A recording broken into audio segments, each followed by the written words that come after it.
Retirement has been something that's been on my mind ever since I've been a child because I grew up in Quarryville. I attended the church next door, and my dad worked at the QPRC, and so I was kind of teethed on the retirement community here, knowing that someday I would probably end up here or someplace similar. You know, I had the privilege of watching people as they aged and as they retired.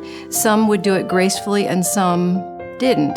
So I chose to decide to do it gracefully.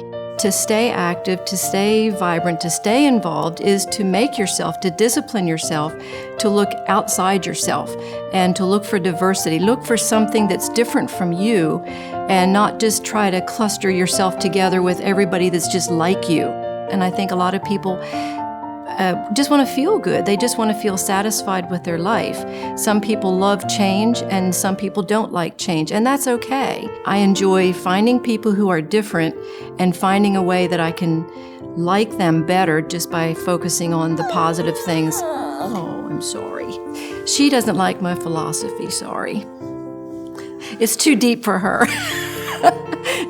I only control myself. And I think that's, for me, not allowing people to control who I am or what I do, or within reason. I think there's absolutes. You have to follow absolutes. Otherwise, I would be lost without absolutes, without a belief system that I would follow.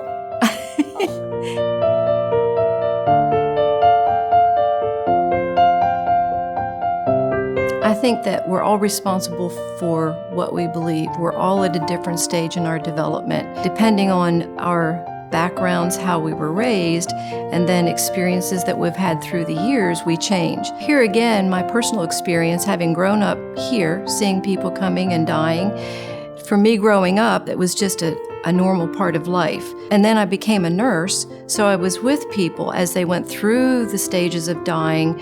I was with people when they died, with their family.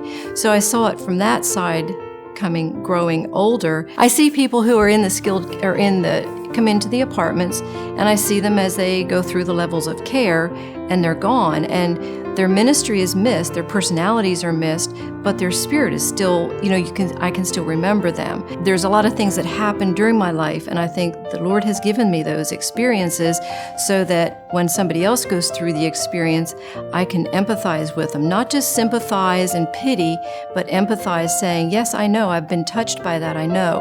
I went through cancer experience twice. And I understand, you start thinking about your demise. You start thinking about, what am I going to do with my money? What am I going to do with my house? What about the dog? What about this? Those things are kind of insignificant at that point. When I was at the doctor's office and we were doing reconstruction and all that kind of stuff, and the doctor looked at me and said, "You're the first person that's been happy about this." I said, well, it's because of my faith. And if you don't have the faith, if you don't have that assurance, then you're going to be more anxious. You'll have more anxiety.